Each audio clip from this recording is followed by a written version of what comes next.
What if a single email about a family vacation could unearth decades of psychological research on responsibility, gratitude, reciprocity, privilege, and the anxious emotional patterns that, over time, come to shape families across generations without a single member ever having chosen them consciously? I heard this story the way a great many of you probably did, over coffee this morning, listening to Jackie and Claudia break it down on the toast. They were laughing about it, reading portions of it aloud, clearly entertained, and I found myself pulling over to actually think about what I was hearing, because underneath the comedy was a case study I could not stop turning over in my mind. Even as I listened, I noticed my own first reaction was a question: why do any of us need to know this much about Chelsea Handler's nieces and nephews in the first place? And I sat with that question rather than dismissing it, because it turned out to be the doorway into something considerably larger than one family's vacation. The longer I turned it over, the more I realized this was not really a story about Chelsea Handler at all. It was a story about how we are raising children right now, across the past few decades, and this current one, and about the consequences steadily accumulating from a particular style of parenting that has become enormously popular: gentle parenting, practiced well by some families, and in a great many others, practiced in a way that has drifted from its own original intent. If you want the fuller picture of how gentle parenting fits alongside the other major parenting styles, I have a full episode on exactly that. 4 parenting styles explained, which one is running your home, and I will link it in the show notes for this episode. That is precisely what unfolded when Chelsea Handler shared publicly the expectations she communicates to family members before they arrive to stay in one of her homes. Some applauded her candor as a model of boundary setting, while others interpreted the same list as evidence of rigidity or control, and still others questioned whether a family, by definition, should ever require a written enumeration of expected behavior at all. As I listened to the surrounding conversation unfold across commentary and social media, I noticed that most of what circulated was not really a debate about the substance of the rules at all, but a considerably more dismissive reaction, one that essentially asked why any of us were being invited to learn about the internal workings of her family in the first place. I want to gently redirect that reaction today because I think it forecloses a considerably richer conversation before it has the chance to begin. Rather than treating this as a moment of curiosity about one celebrity's household, I want to invite you to consider it as a larger conversation about families today, and more specifically, about how and why a person in her position would choose to bring a private family matter into public view at all. Part of the answer, honestly, it's her brand. Chelsea Handler has built a career on candor, and a public letter about vacation etiquette fits comfortably within a body of work already defined by unfiltered observation about her own life. That body of work is not a small one.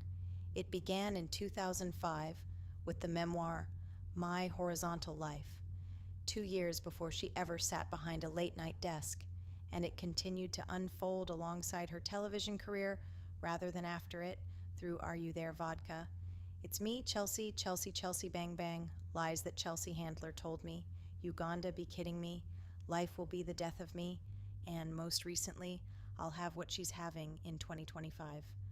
Handler has consistently turned her own family, her own relationships, and her own missteps into material for public consumption, in print and on screen simultaneously. Just 2 years after that first book, she brought the same instinct to E! Network's Chelsea Lately, the late-night talk show she hosted from 2007 to 2014, on which she made an entire career out of narrating her own life with almost no filter at all, extending later into projects such as the Netflix documentary series Chelsea Does and her subsequent Netflix talk show. A public letter about family vacation etiquette is, in that sense, not a departure from who she has always been publicly. It is simply the latest chapter in a career built, from its very first year, on being an open book. Yet I do not think Brand fully explains why the letter resonated the way it did, nor why it continues to circulate publicly well after it was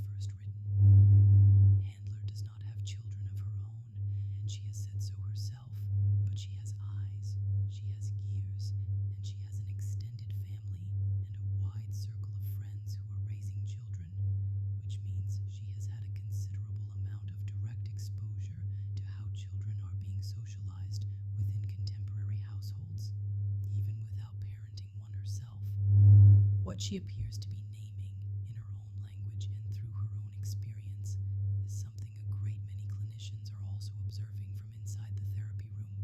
That common courtesy, basic manners, and the everyday capacity to do things for oneself have been gradually removed from a great many homes, and that this removal has visible consequences, showing up as poor social skills and behavior that reads, to an outside observer, as inconsiderate rather than simply undeveloped. Welcome back to the Path to Peace Therapy podcast. I'm Stephanie Buckley. I'm an AMFT, ADHD, and OCD specialist and family systems coach.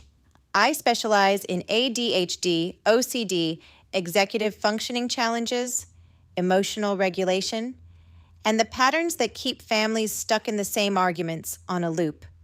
If you're new here, let me tell you a little about who I am and why this work matters so much to me.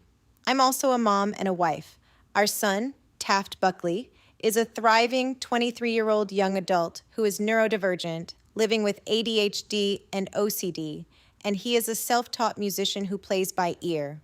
His first instrument was piano, which he began teaching himself around age 10. He would listen to a song on repeat, sit at the piano, and hit one key after another until he found the sound he was hearing in his head. I would sit next to him for hours while he taught himself how to translate music through his own nervous system. Later, he did the same thing with guitar. I remember him working on Slow Dancing in a Burning Room by John Mayer, and I counted him playing that song more than 100 times in a single day because he was determined to perfect it. Today, he plays piano, guitar, drums, lap steel guitar, and bass, and he is a singer, songwriter, and performer pursuing music with the Taft Buckley Band.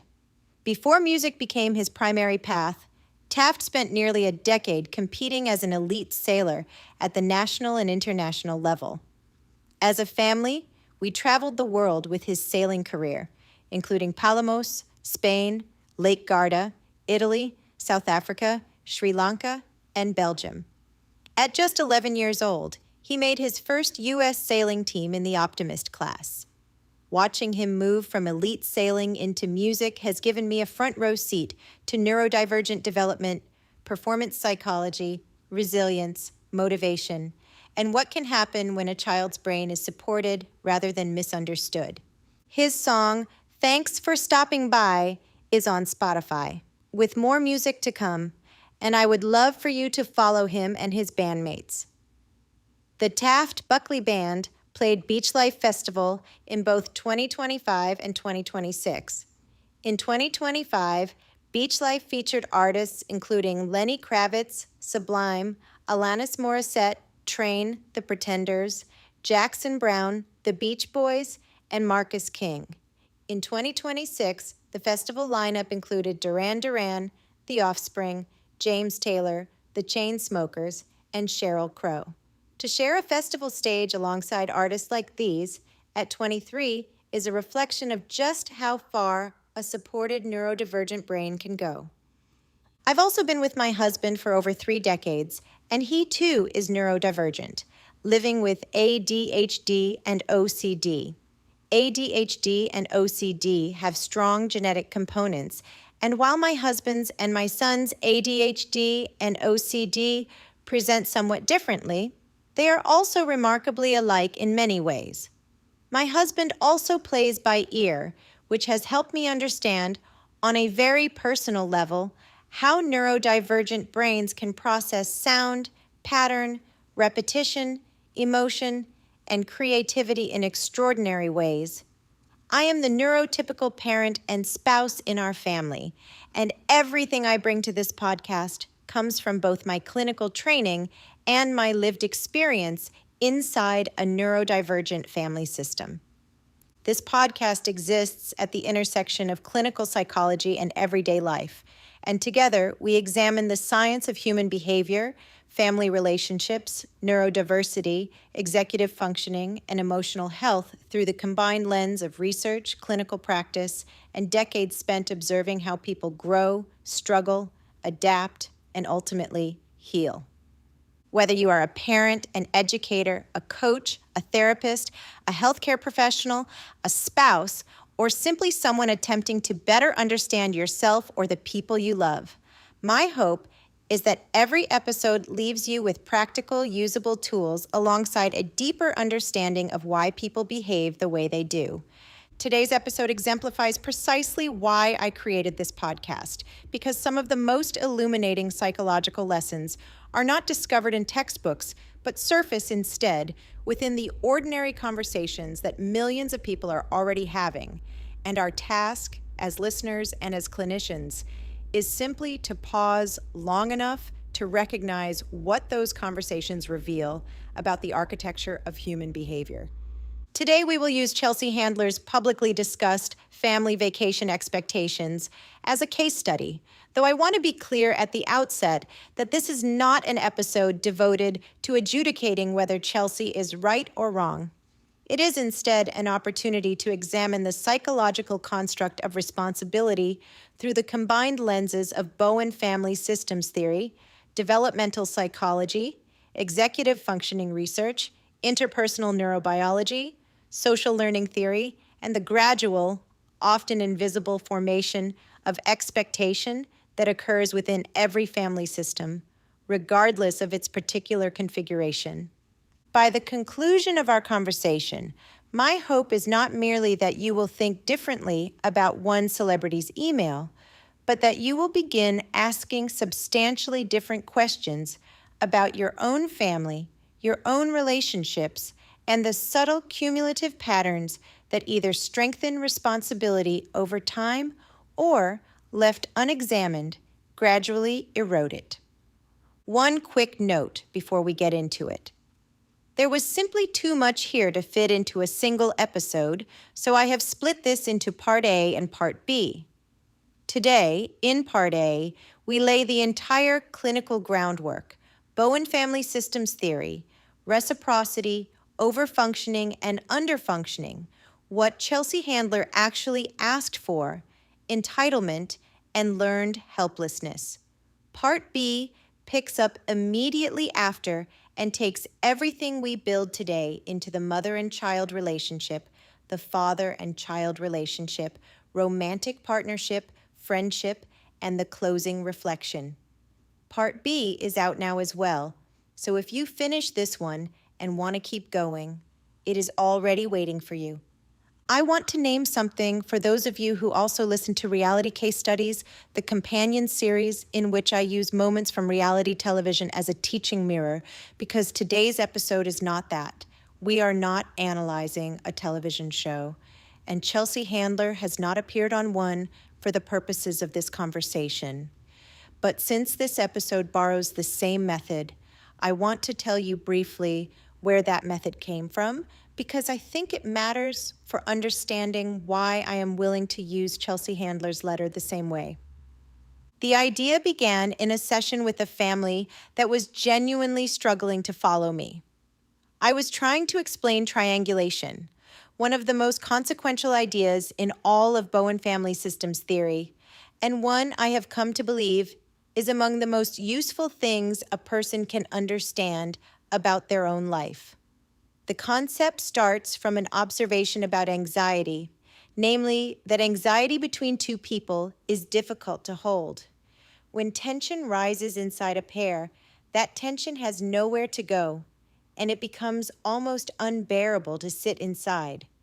So the system does something clever and considerably destructive. It recruits a third person. The moment that third person enters, the tension has somewhere to travel, and it can be discussed, deflected, and distributed.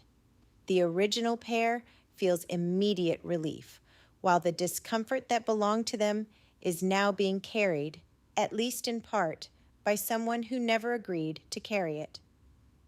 I explained all of this carefully in the clinical vocabulary I had been trained to use, and I watched 3 people nod at me with the particular politeness clinicians learn to recognize as the sound of nothing landing at all. So I stopped, and I said, "You know how, when a couple splits up, the whole friend group somehow has to pick a side." All 3 of them leaned forward at once. Nothing about the concept had changed. It was the same framework, exactly as true as it had been 90 seconds earlier when it sailed past 3 people doing their genuine best to follow me. What changed was where it entered. I had stopped asking them to accept an idea and started describing something they had already lived through. And there is a great deal of difference between those two things. What struck me afterward is that millions of people are already watching reality television, already invested in these couples, already forming positions, already arguing in comment sections and group chats about why she stayed, or why everyone suddenly had to take a side, asking, without any of the clinical terminology, precisely the questions I have spent my professional life answering. The classroom had already assembled itself. The students had shown up on their own and stayed for years. There was simply nobody standing at the front of the room, so I walked up to the front of it, and reality case studies is what resulted.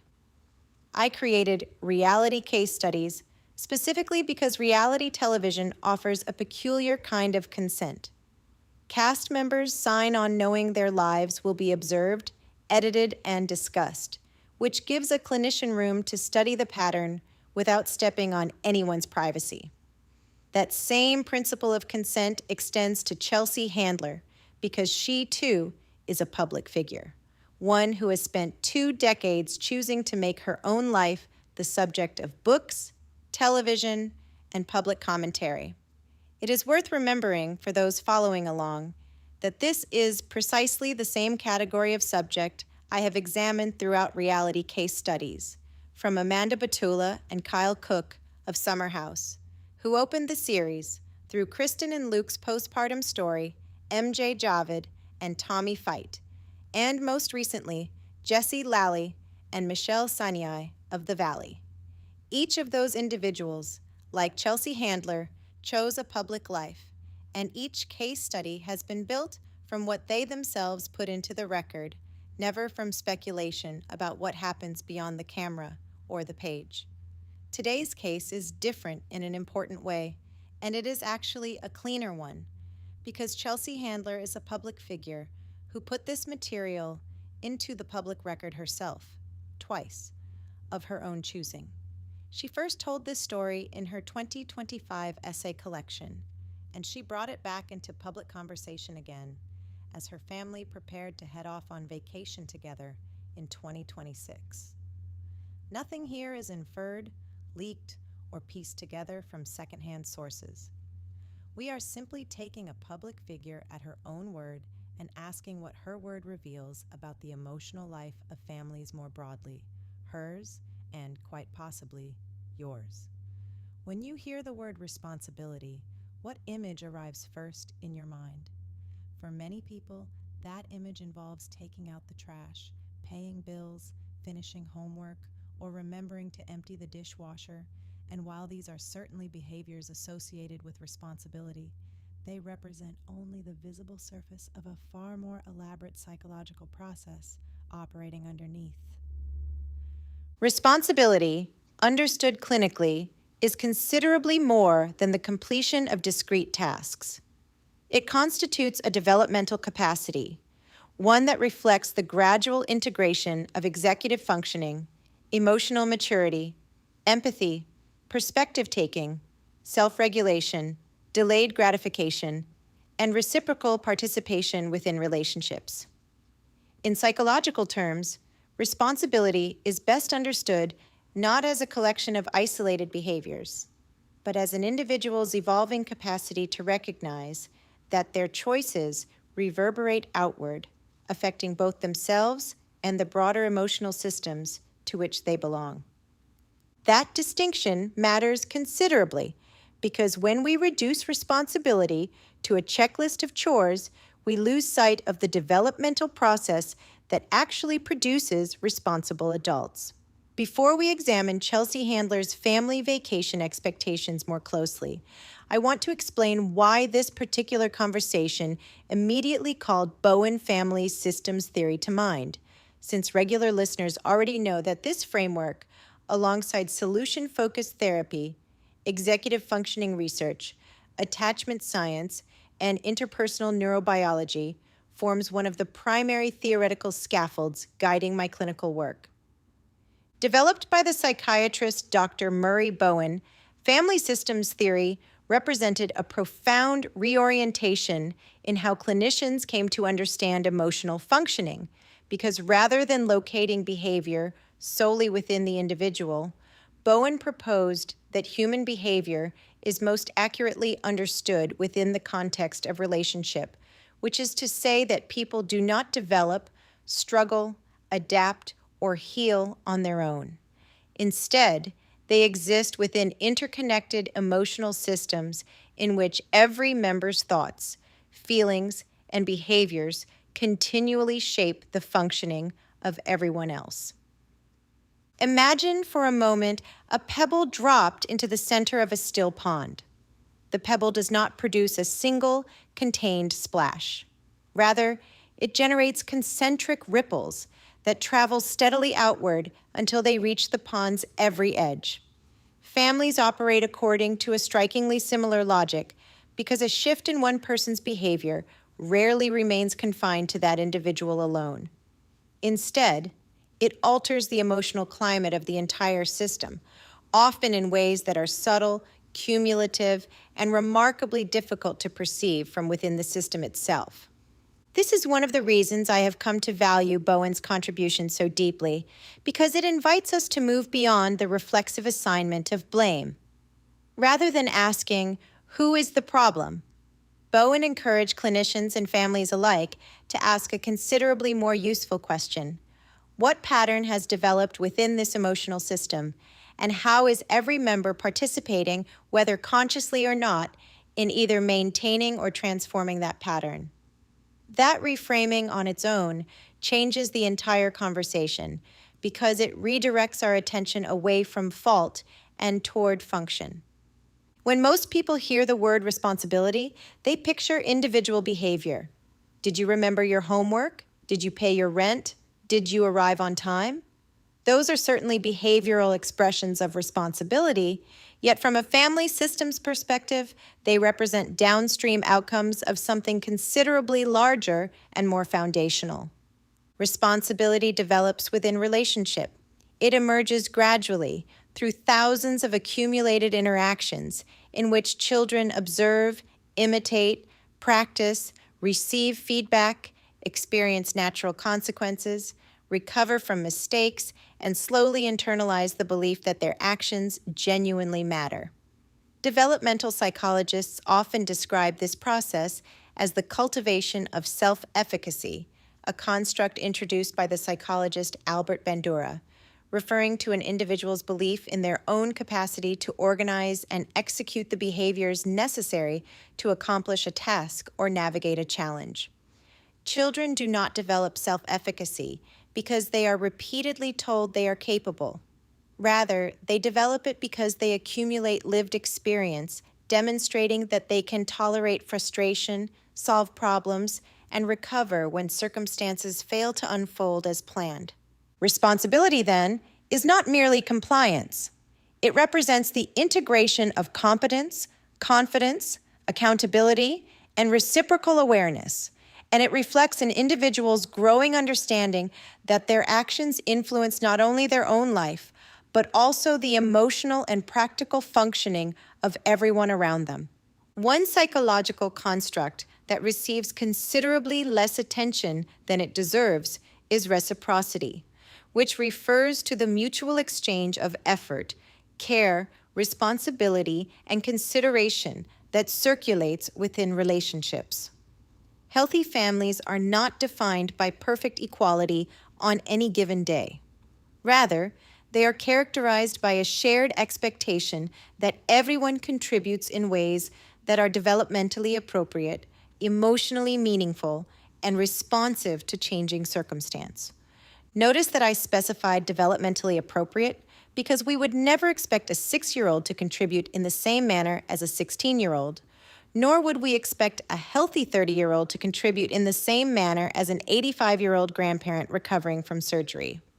Reciprocity, properly understood, is never about identical contribution. It concerns, instead, meaningful participation calibrated to one's abilities, developmental stage, and life circumstance.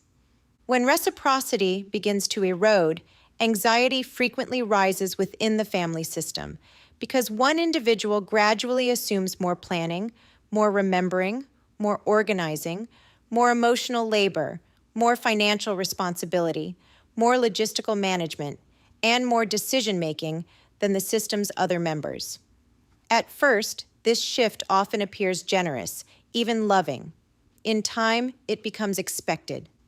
Eventually, it becomes invisible, and the family system reorganizes itself, largely without anyone's conscious consent, around the assumption that one individual will continue carrying responsibilities that were originally shared.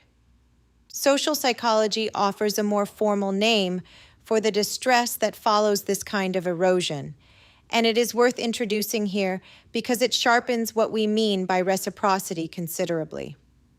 Equity theory, developed by the psychologist J. Stacy Adams, proposes that individuals continuously, if unconsciously, compare their own ratio of inputs to outcomes within a relationship against the ratio they perceive in the other person, and that genuine psychological distress follows whenever that comparison feels sufficiently out of balance, regardless of which direction the imbalance runs.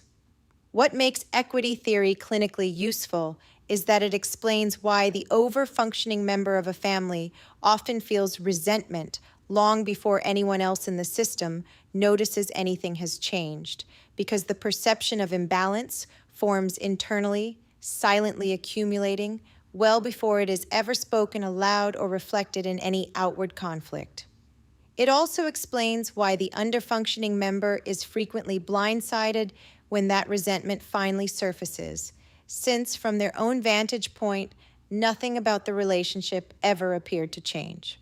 Among Bowen's most influential observations is what he termed reciprocal functioning, and contemporary Bowen scholars frequently describe this dynamic as the over-functioning, under-functioning reciprocity, because in many families experiencing chronic anxiety, one person's increasing functioning is accompanied, almost inevitably, by another person's decreasing functioning.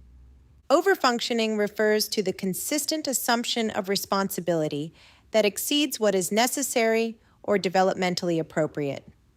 The overfunctioning individual plans, anticipates, reminds, organizes, rescues, fixes, finances, mediates conflict, manages schedules, remembers birthdays, notices emotional shifts, anticipates everyone's needs, and frequently experiences a persistent internal pressure to keep the entire system running smoothly, often at considerable personal cost. Underfunctioning, by contrast, is not synonymous with laziness, selfishness, or diminished intelligence. It describes instead a relational position within the system in which an individual gradually assumes fewer responsibilities precisely because someone else has become extraordinarily effective at carrying them.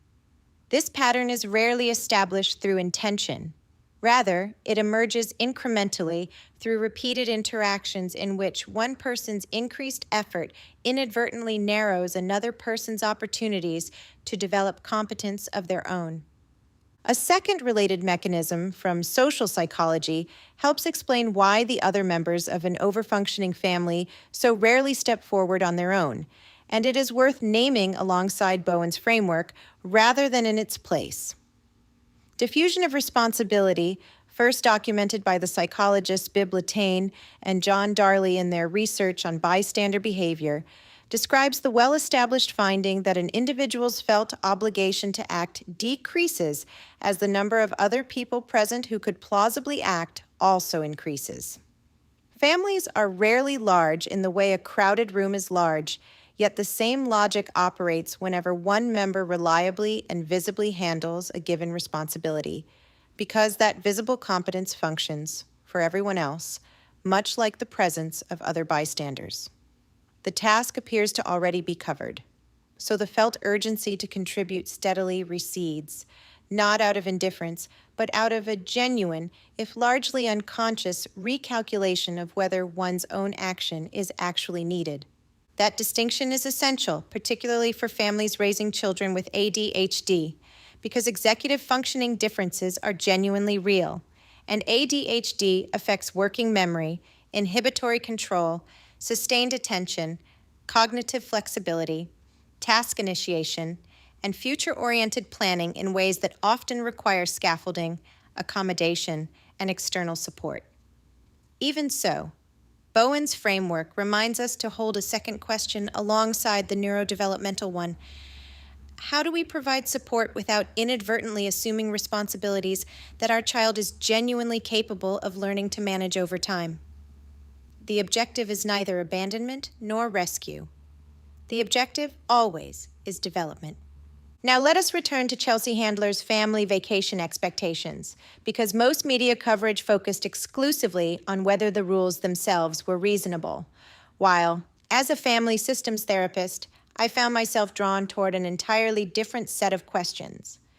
What patterns had developed across years of repeated interaction? How had expectations gradually shifted? What reciprocal exchanges had disappeared over time? And, perhaps most importantly, what was this email attempting to restore within the emotional system of her family? Rather than evaluating Chelsea Handler's rules as good or bad, I want to frame them as data, as observable behavior that invites us toward deeper psychological questions.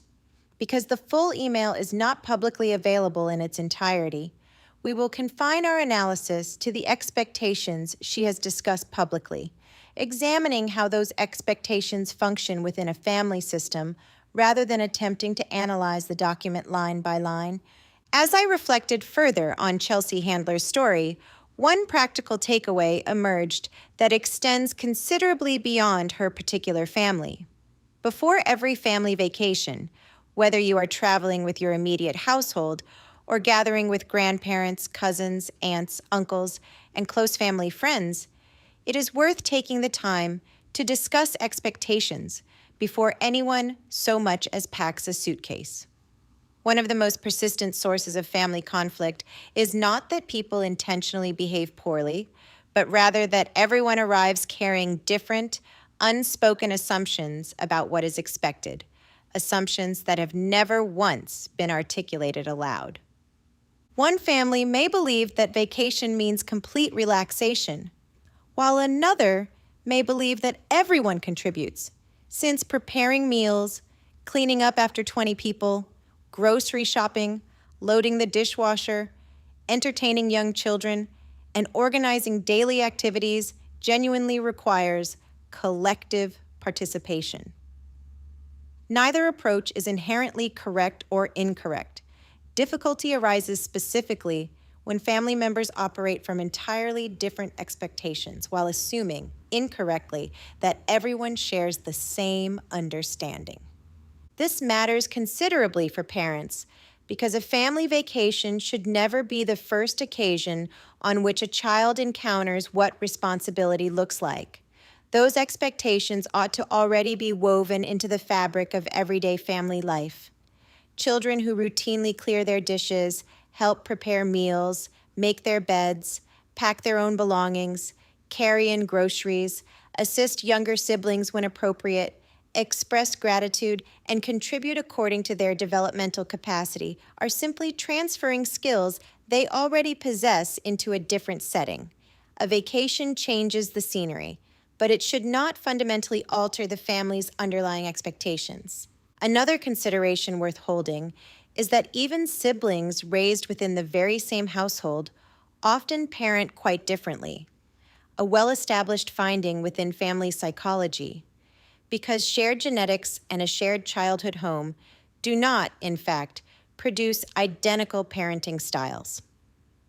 Each sibling enters adulthood carrying their own temperament, life experience, relationships, stressors, values, and personal understanding of what effective parenting requires.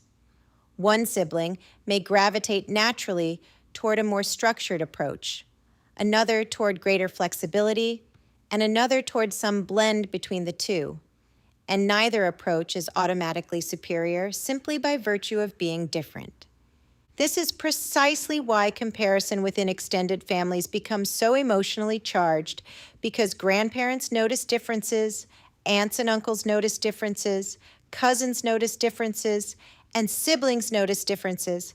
And it can become tempting to conclude that one parent is doing it correctly while another is doing it incorrectly. Bowen Family Systems theory encourages us, instead, to become more curious than critical. And rather than comparing parenting styles directly, we can ask a considerably more productive question. Are the expectations within this particular family helping children gradually become capable, respectful, responsible, and emotionally resilient adults? For the parents listening today, I want to encourage you to consider holding a family meeting before your next vacation, one in which you discuss what the trip will look like. Who is responsible for packing, carrying luggage, helping with younger children, setting the table, cleaning up after meals, loading the dishwasher, respecting shared spaces, putting away personal belongings, expressing appreciation to whoever planned the trip, and contributing according to each person's age and ability. Invite your children into that conversation. Allow them to ask questions and explain why these expectations matter. Because children embrace responsibility considerably more readily when they understand that they are not simply completing chores, but becoming meaningful contributors to a shared family life. Ultimately, family vacations concern far more than their destination. They represent opportunities to strengthen relationships, create traditions, practice gratitude, develop responsibility, and reinforce the values we hope our children will carry forward long after the vacation itself has ended. The memories children retain are rarely confined to where they traveled. They also remember how their family treated one another, how conflict was handled, whether everyone contributed, and what it felt like emotionally to belong to something larger than themselves.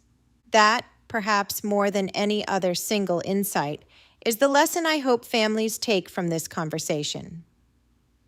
The goal is not to engineer a flawless vacation. The goal is to cultivate a family culture in which expectations are communicated clearly, responsibilities are distributed appropriately, gratitude is expressed generously, and every family member understands that belonging, properly understood, also means contributing. Those are the very experiences that prepare children not merely for the next vacation, but for adulthood itself.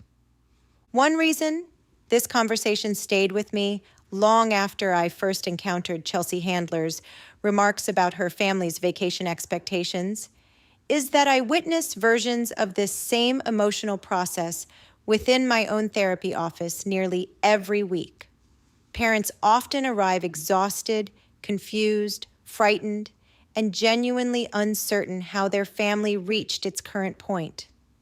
They may bring in a teenager struggling with anxiety, depression, executive functioning challenges, school refusal, gaming, substance use, or emotional dysregulation, or perhaps a young adult who has returned home after a first year of college because independent living became overwhelming. Sometimes the presenting concern is panic attacks. Other times it is marijuana or alcohol use, declining grades, isolation, avoidance, or a pervasive loss of motivation. Those concerns are usually what prompt the initial appointment. Yet, as we slow the narrative down and examine it through a Bowen Family Systems lens, we frequently discover that the current crisis is not, in fact, where the underlying emotional process began. Families rarely arrive in therapy because of a single precipitating event.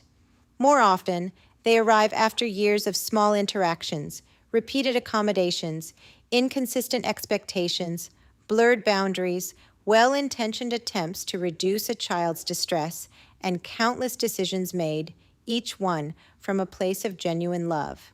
Every individual decision made sense in the moment because parents wanted to protect their child from disappointment, anxiety, failure, conflict, embarrassment, or emotional pain, and those intentions are loving and thoroughly human.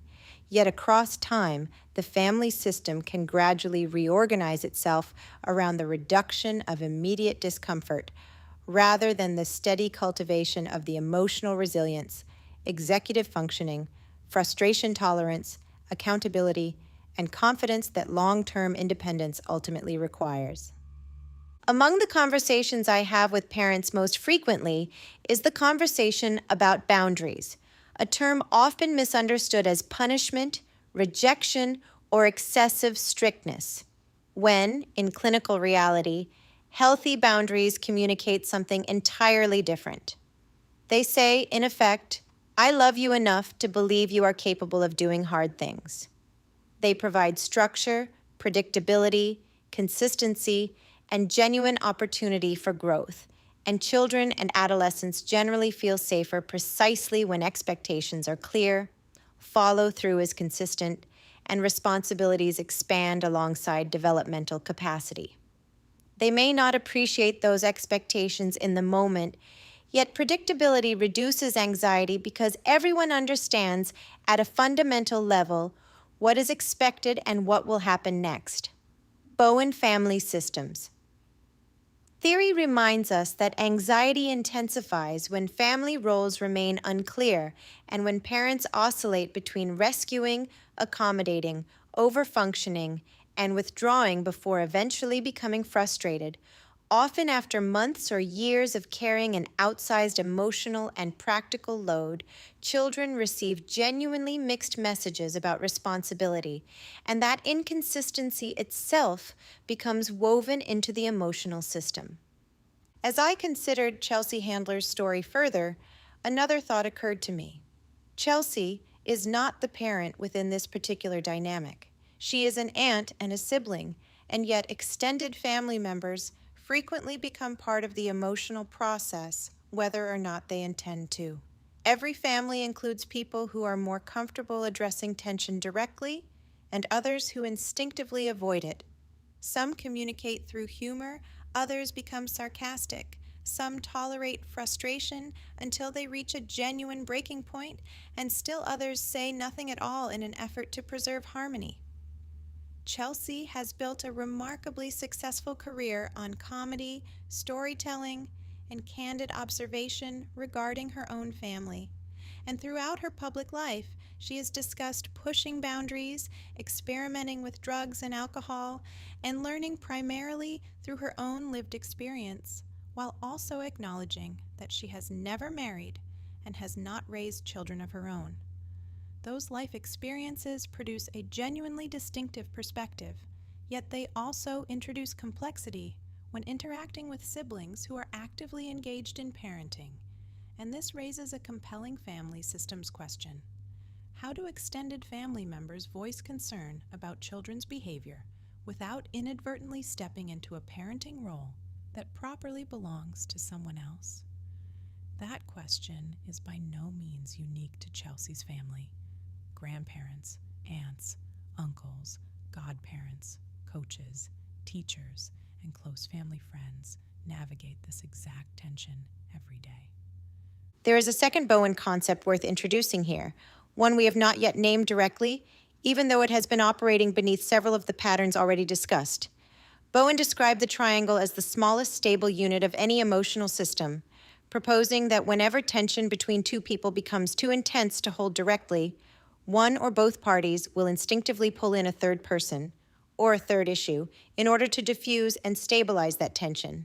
A two-person relationship under stress is inherently unstable, according to Bowen, while a three-point configuration can absorb far more anxiety before it breaks. This is precisely, I think, what happened when Chelsea Handler chose to publish her letter rather than, or perhaps in addition to, delivering it privately. The public became her third point. I cannot name her nieces or nephews, nor would I attempt to describe them. And that is exactly as it should be, since they are private individuals who did not choose public life the way their aunt did. What I can observe, because Handler herself has made it observable, is the behavior she was responding to. Young adults who do not carry their own dishes to the sink, rinse them, and place them in the dishwasher, who do not look up from their screens while sharing a room with other people or while eating a meal together, who complain about food while it is being served to them, who leave beverage cans and bottles scattered around a shared space, who roll their eyes at household staff rather than acknowledging them, and who do not think to offer help, carrying something in from the car or holding a door for someone whose hands are full.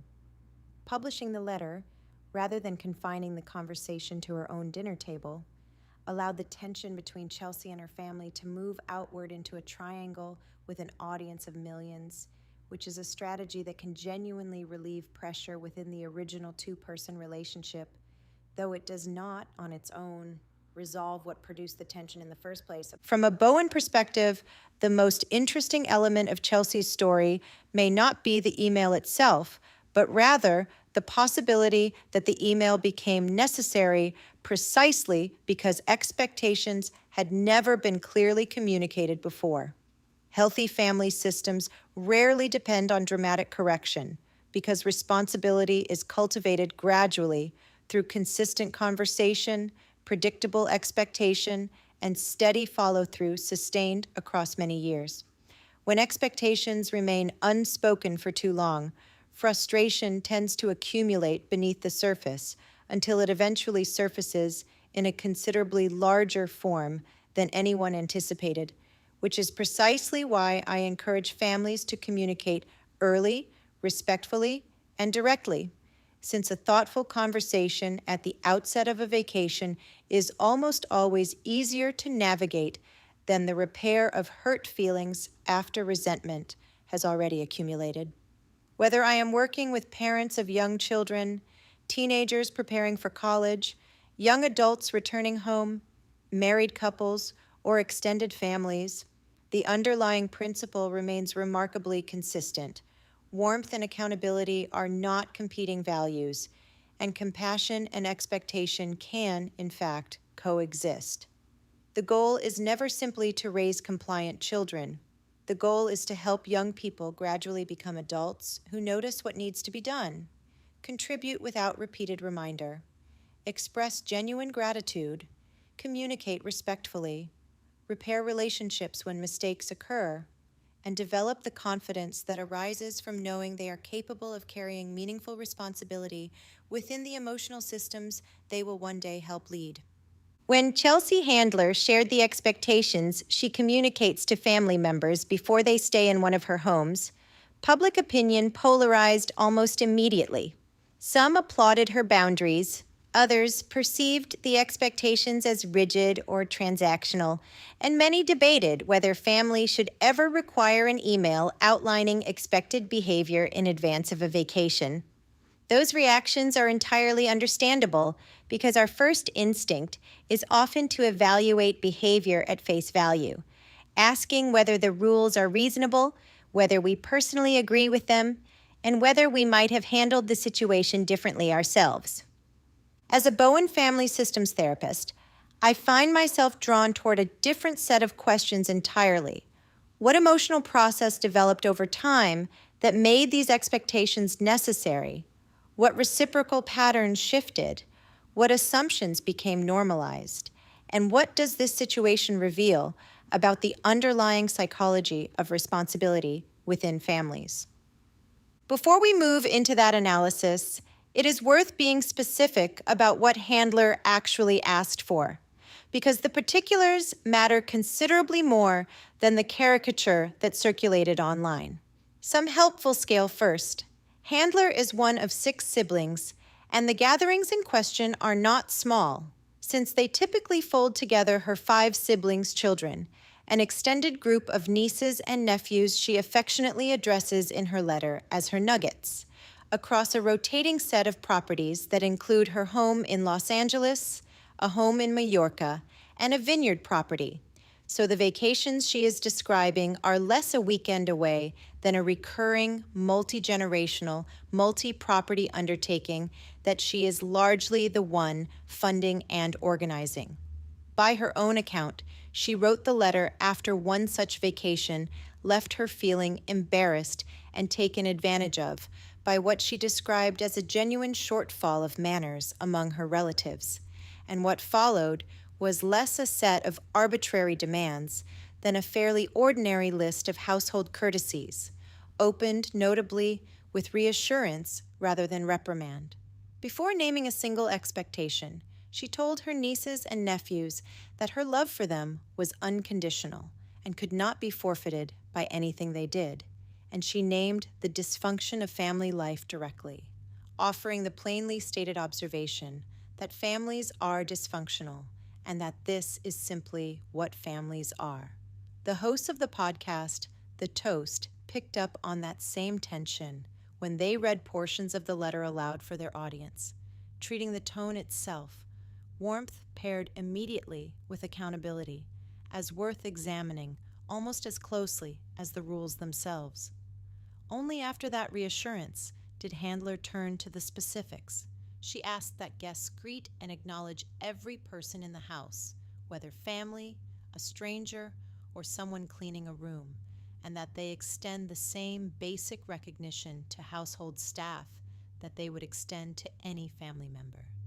She asked that people not overconsume alcohol, that they refill a pitcher rather than finish it and walk away, that they not complain about food while eating it, and that they clean up after themselves rather than leaving the mess for someone else to absorb without comment, extending that expectation specifically to the outdoor and rented spaces where beer cans and bottles had been left behind, since at least one of the properties in question was a rental rather than a home she owned, and she pointed out plainly that an owner who discovers a rented house littered after a family stay is considerably less likely to rent to that family again, which meant the family's carelessness carried a consequence that reached well past the immediate discomfort of a messy house, threatening a resource the entire extended family would want available again the following year. She asked that phones stay off the table during meals and that people remain genuinely present during shared activities rather than half participating, though she was careful to frame that expectation as bounded rather than absolute, clarifying that she was not asking anyone to spend every waking hour glued to the family, since a person has an entire day to spend however they like, but that an hour or two each evening, phone and video games aside, was a reasonable amount of presence to ask of someone staying under her roof, and she was explicit that contribution did not need to be financial so much as a willingness to bring some measure of pleasantness to the trip, closing with the observation that a vacation is not, in her words, a free-for-all. None of this, examined plainly, describes an unreasonable household. It describes the ordinary architecture of courtesy that most of us were taught as children, and its absence apparently was significant enough that a woman with considerable means and no children of her own felt compelled to put it in writing. One of the earliest lessons family systems theory teaches us is that overt conflict is frequently organized around a considerably deeper emotional process, and the disagreement that captures everyone's attention often functions as the visible manifestation of an invisible pattern that has been developing across months, years, or even decades. Consider how often couples argue about dishes left in the sink, because that disagreement is rarely, in truth, about ceramic plates or silverware at all. More often, the dishes have become symbolic of something considerably larger, whether that is feeling unseen, carrying an unequal mental load, longing for appreciation, or believing that one's contributions have become invisible. The observable behavior functions, in effect, as a proxy for an emotional experience that has remained insufficiently articulated.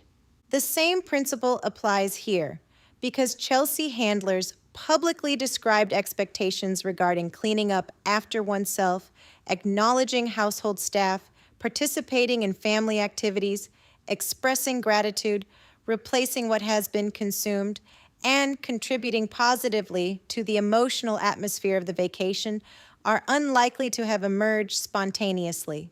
They suggest instead the culmination of repeated experiences in which reciprocity gradually diminished while assumption steadily replaced appreciation. Among the most misunderstood concepts in psychology is entitlement, which popular culture frequently portrays as arrogance or narcissism, though the clinical phenomenon is considerably more nuanced than that portrayal suggests. Entitlement refers to the expectation that certain benefits, accommodations, or privileges should be available without corresponding reciprocity or acknowledgement. And importantly, entitlement rarely develops overnight. It is shaped instead through repeated reinforcement, a behavioral psychology term describing any consequence that increases the likelihood a given behavior will recur. When a pattern consistently produces comfort, convenience, or reward without requiring meaningful participation in return, the human nervous system efficiently begins encoding that experience as expected rather than exceptional, since our brains adapt remarkably well to repeated experience. Gratitude often accompanies the first occurrence of a gift. Expectation more often than not accompanies the 50th. A few additional constructs sharpen this picture further. Researchers studying personality, most notably W. Keith Campbell and his colleagues, have distinguished what they term psychological entitlement, a relatively stable trait reflecting a pervasive sense of deserving more than others, from what other researchers call situational or state entitlement, a temporary and considerably more common experience that arises within a particular relationship or context, rather than as a fixed feature of someone's personality. This distinction matters enormously because most of the entitlement clinicians encounter within ordinary families is the situational variety, produced by a specific pattern of reinforcement within a specific relationship and not evidence of an underlying narcissistic character structure. Habituation, a close cousin of the hedonic adaptation discussed earlier, describes the simple neurological reality that repeated exposure to any given stimulus, including a repeated kindness, produces a diminishing response over time, which is one reason the 10th vacation at the same beautiful house rarely produces the same wonder as the first. And the over-justification effect, a finding from self-determination theory developed by the psychologists Edward Deci and Richard Ryan, adds still another layer, showing that when a behavior that could have been intrinsically motivated, contributing, helping, expressing care, becomes consistently attached to an external reward or a consistently provided comfort, the internal motivation to perform that behavior on its own can actually decrease rather than strengthen. Put plainly, when children and adults are given more and more without being invited to give anything back, the psychological muscle required to want to give back can atrophy from disuse rather than develop from practice.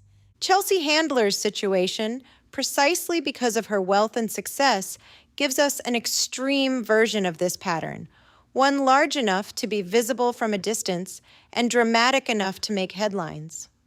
But I want to be honest with you about something, because I think it matters considerably more than the celebrity example itself. This same mechanism, in a far quieter and more modest form, is operating inside ordinary families everywhere, all around the world, right now, often without a single person involved recognizing it as entitlement at all. Consider the teenager who has never once packed his own suitcase because a parent has always done it more efficiently. Consider the college student who calls home expecting an immediate transfer of money for an unplanned expense and reacts with genuine indignation when the transfer does not arrive within the hour. Consider the adult child who assumes, without ever having asked, that Thanksgiving will always be hosted at the parent's home, by the parents, at the parent's expense. Consider the spouse who has never once learned which drawer holds the birthday candles because a partner has always remembered birthdays for both of them. Consider the sibling who reliably arrives to help move a household precisely when help is convenient and reliably develops a scheduling conflict when it is not. Consider the young adult still living at home who has never once been asked to contribute to a grocery bill, a utility bill, or a car payment, and who therefore has never had reason to notice that these bills exist. Consider the child who has never cleared a single plate from the table because a parent always clears it first, faster, and without comment. Consider the friend who calls only when something is needed and never simply to ask how the other person's week has gone. Consider the family member who criticizes the destination, the itinerary, or the accommodations of a trip they are not paying $1 toward. And consider, perhaps most easily overlooked of all, the partner who has come to expect that difficult conversations, apologies, and repair will always be initiated by the other person, because that has simply always been how it has gone. None of these examples require a beach house, a private chef, or a net worth anyone would recognize. They require only repetition, comfort, and the gradual, largely unconscious absence of a moment in which someone paused to ask what reciprocity might actually look like here. Do you see it? I suspect that if you are honest with yourself, at least one of those 10 scenarios landed a little too close to a room in your own home. And I want to be clear that noticing this is not an indictment of your character or your family's character. It is simply the beginning of the very observation Bowen asked us to practice, because we cannot change a pattern we have never allowed ourselves to see clearly. There is a companion concept to entitlement that deserves its own attention, because the two are often mistaken for one another when in fact they describe two different mechanisms producing a similar result. The concept is learned helplessness, first documented by the psychologists Martin Seligman and Stephen Meyer in the late 1960s, in research that has since become foundational to clinical psychology. In their original studies, animals exposed repeatedly to an unpleasant outcome they had no ability to control eventually stopped attempting to escape it, even after the situation changed and escape became genuinely possible. The organism had learned, through direct and repeated experience, that its own actions had no bearing on the outcome, and that learned expectation persisted well beyond the conditions that originally produced it. Seligman, along with the psychologists Lynn Abramson and John Teasdale, later refined the theory to account for why some individuals generalize this expectation across their entire lives, while others contain it to a single situation, locating the difference in what they termed attributional style. Essentially, the explanations a person habitually offers for why things happen to them. A closely related construct from the psychologist Julian Rotter gives us an even more precise word for the belief sitting underneath all of this. And it is worth having in your vocabulary alongside learned helplessness. Rotter called it locus of control, describing where a person tends to locate the cause of the events in their life. An internal locus of control reflects the belief that one's own actions meaningfully drive outcomes, while an external locus of control reflects the belief that outcomes happen to a person regardless of what they do, governed instead by luck, circumstance, or other people. Learned helplessness is, in a real sense, an external locus of control that has been trained into someone through repeated experience, and the family environments we have been describing throughout this episode are, however unintentionally, some of the most effective locus of control training grounds there are. Entitlement, as we just discussed, is fundamentally about deservingness, the belief that comfort should arrive without requiring one's own effort. Learned helplessness is fundamentally about efficacy, the belief that one's own effort would not change anything even if it were offered. Where entitlement says, I deserve for this to be handled, learned helplessness says my noticing, or trying or acting would not actually matter. So why would I bother? These two mechanisms frequently travel together within the same family system, and in practice, they can become almost impossible to distinguish from the outside, because a young person who never contributes looks identical whether the underlying belief is, I do not have to, or the underlying belief is, it would not matter if I did. I want to be careful here, because I have never met, assessed, or treated anyone in Chelsea Handler's family, and I am not diagnosing her nieces or nephews with anything. But it is worth asking, purely as a thought exercise, Whether learned helplessness might be operating alongside entitlement in a household where staff and parents and an aunt with considerable resources have reliably handled every practical need for years. If dishes have always been cleared before a young person could clear them, if messes have always been resolved before consequence could arrive, if presence and initiative were never actually required to keep the trip running smoothly, then the absence of contribution we discussed earlier may reflect not only a sense of deserving, but also a genuine, if unconscious, belief that contributing would not register or matter regardless. The environment, however lovingly constructed, may have taught that lesson as reliably as an inescapable shock ever did in Seligman's original laboratory, simply through a gentler and far more comfortable delivery system. Now, I want to turn this back toward you directly, because this is the part of today's episode I most want you to sit with.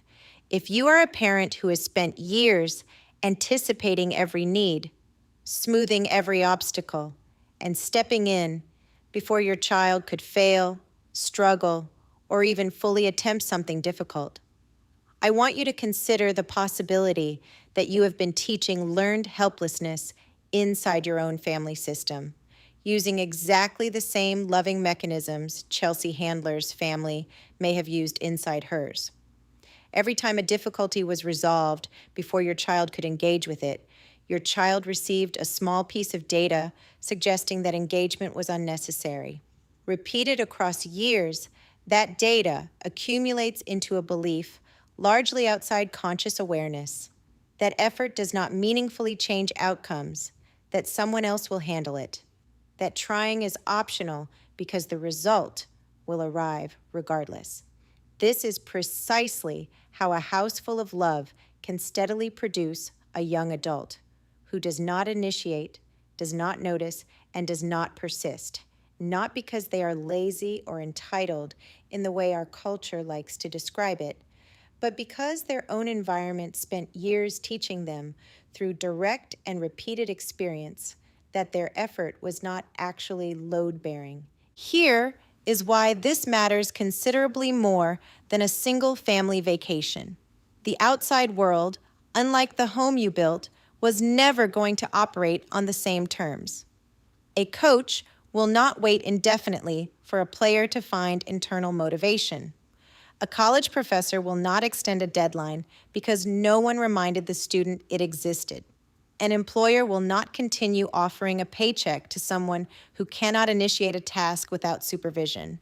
And a spouse, eventually, will not continue absorbing an unequal share of a household indefinitely without resentment settling in.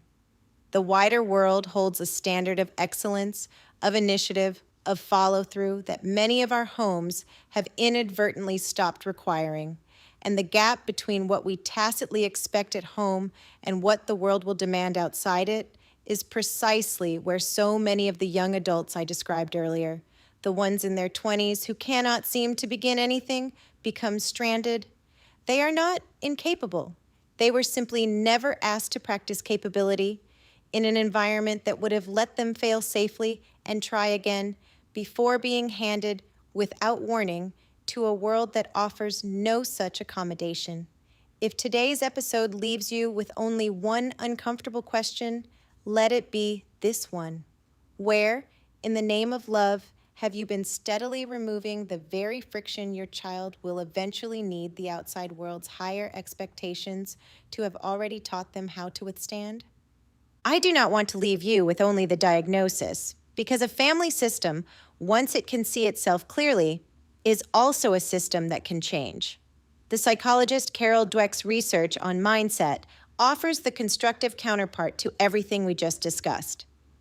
Dweck distinguished between a fixed mindset, the belief that ability, intelligence, and character are essentially static traits a person either has or does not have, and a growth mindset, the belief that ability develops through effort, strategy, and the willingness to tolerate difficulty along the way. A home organized around an internal locus of control and a growth mindset looks different in very concrete ways from a home organized around rescue, It praises effort and process rather than only outcome. It allows a child to struggle publicly without immediately stepping in to protect them from that struggle. It treats a failed attempt as data rather than as an emergency to be resolved. None of this requires becoming a colder or less loving parent.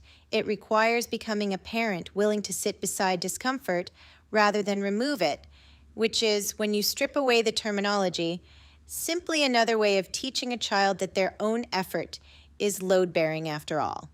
Every family develops what psychologists sometimes call implicit relational expectations, the unwritten rules that govern daily interaction. Unlike explicit agreements, implicit expectations are rarely discussed aloud.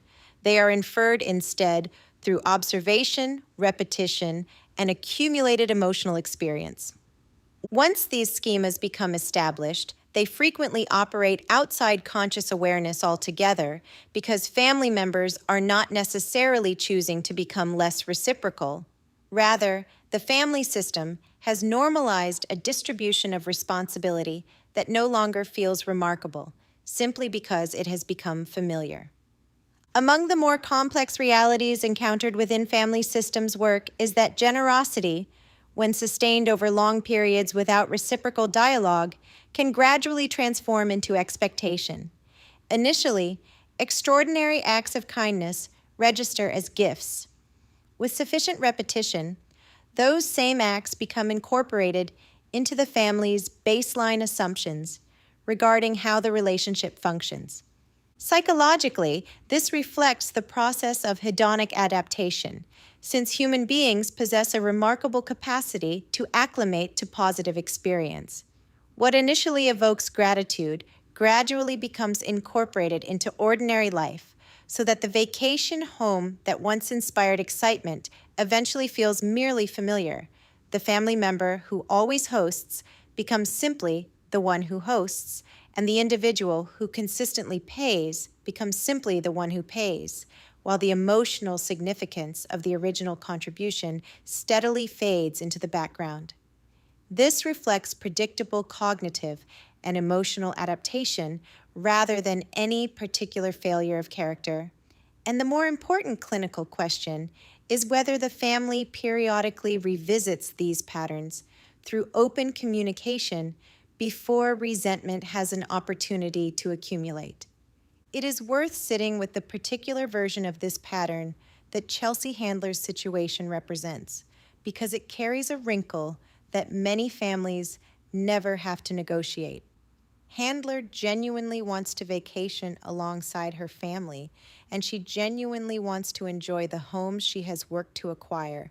And by her own account, she has grown accustomed to a considerable standard of living and would like her experiences, including the experiences she shares with the people she loves, to continue to reflect that standard. She also happens to possess the financial means to make that continued elevation possible, which places her relatives in the position of beneficiary almost by default, since they did not create the resource that produces the experience, but they are nonetheless invited repeatedly to receive it. From a family systems perspective, that arrangement is not inherently unhealthy, but it does something specific to the emotional architecture of the relationship because it concentrates not only the labor of hosting within one person, as we discussed earlier, but also the entire capacity to define what the experience will be. The beneficiary, across enough repetition, can begin to relate to the experience itself rather than to the person providing it, arriving with an expectation of a particular standard of comfort rather than an active sense of participation in creating it. This is precisely where entitlement and overfunctioning intersect, because the very same generosity that expresses love can simultaneously train the recipient toward passivity, and the very same competence that makes lavish hosting possible can simultaneously obscure how much invisible labor, planning, and financial exposure that hosting actually requires.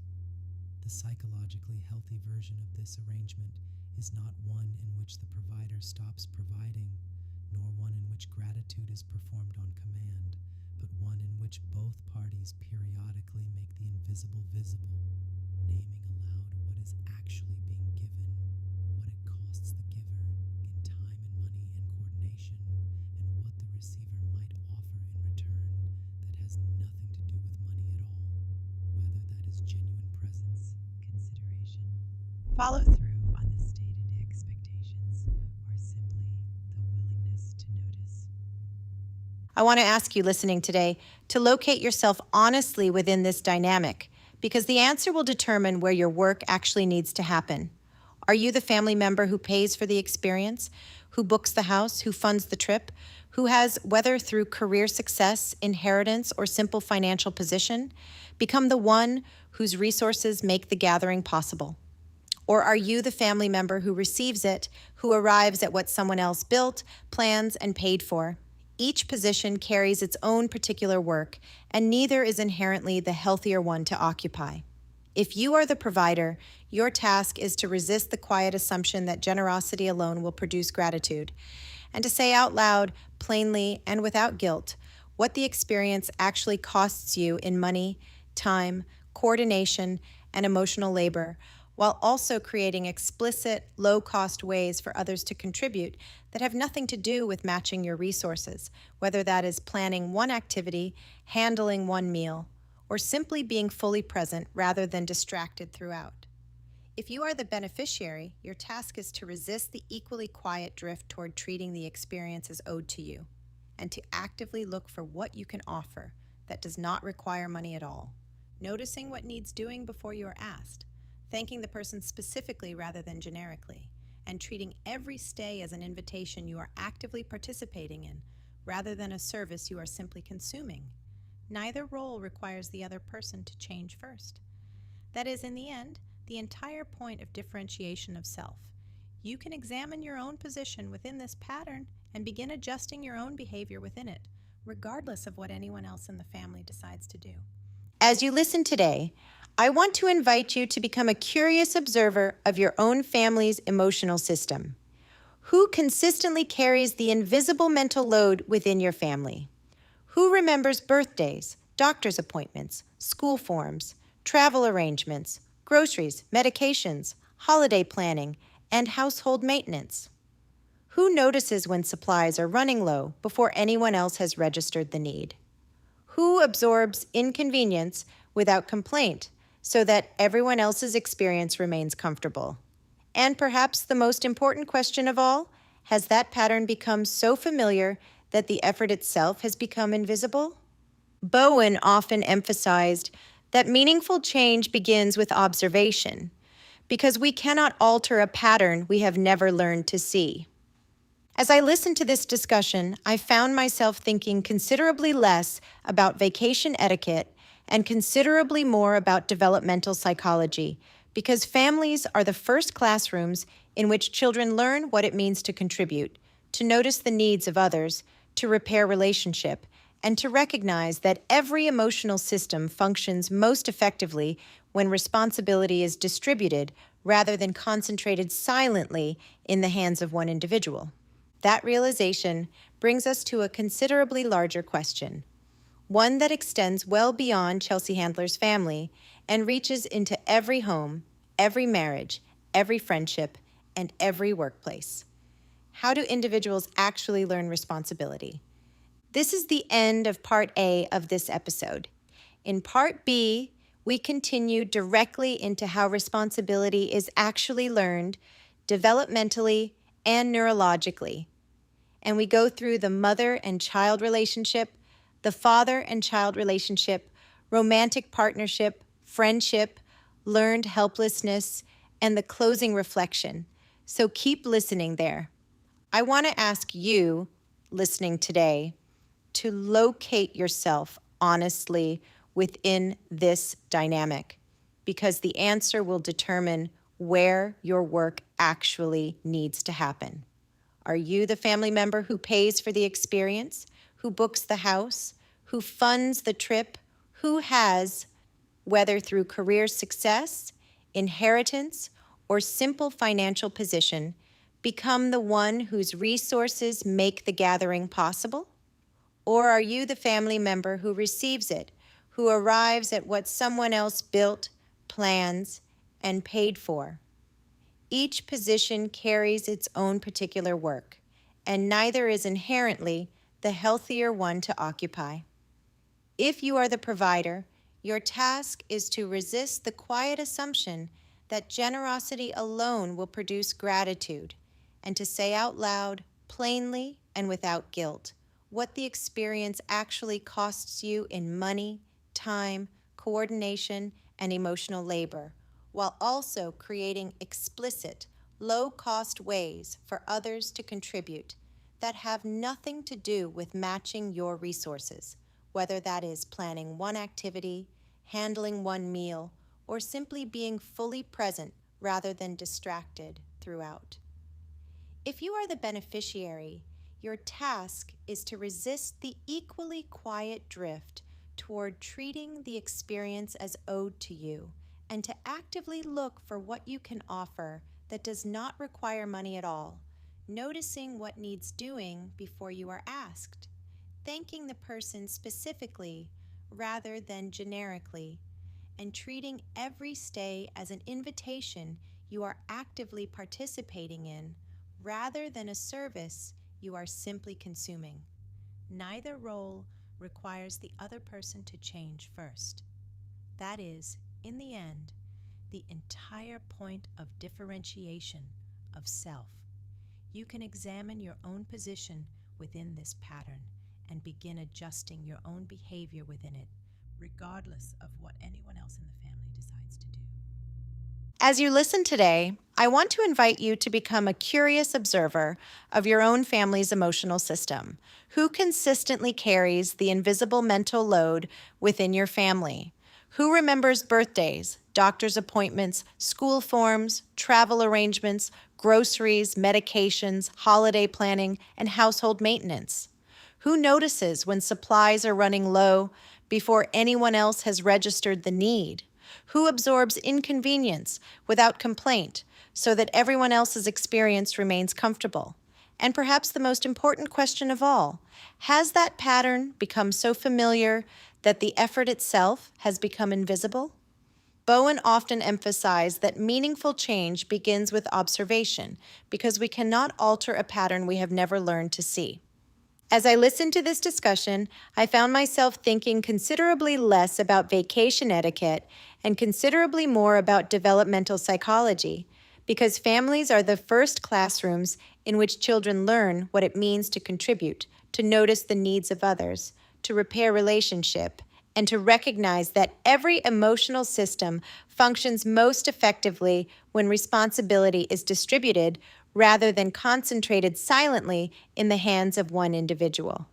That realization brings us to a considerably larger question, one that extends well beyond Chelsea Handler's family and reaches into every home, every marriage, every friendship, and every workplace.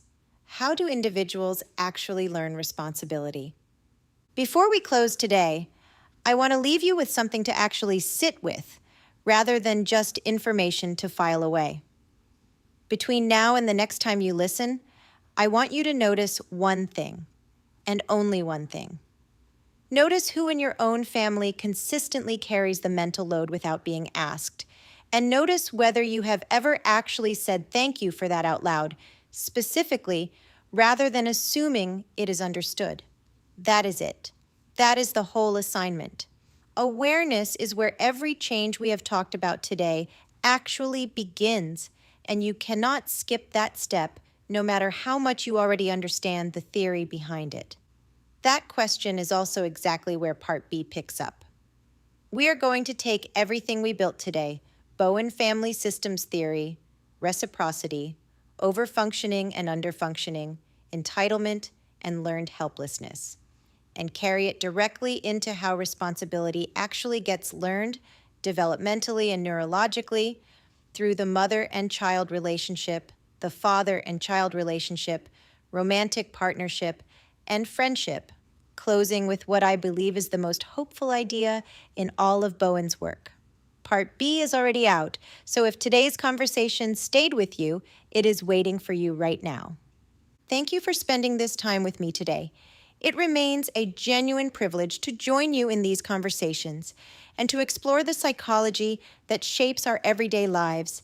And if this episode resonated with you, consider sharing it with a parent, partner, educator, coach, therapist, or friend, because conversations like these become even more meaningful when they continue around dinner tables, in classrooms, on athletic fields, in therapy offices, and within the families we all hope to strengthen. Until next time, take good care of yourselves, take good care of one another, and remember that every thoughtful interaction has the potential to change the emotional trajectory of a family for generations to come.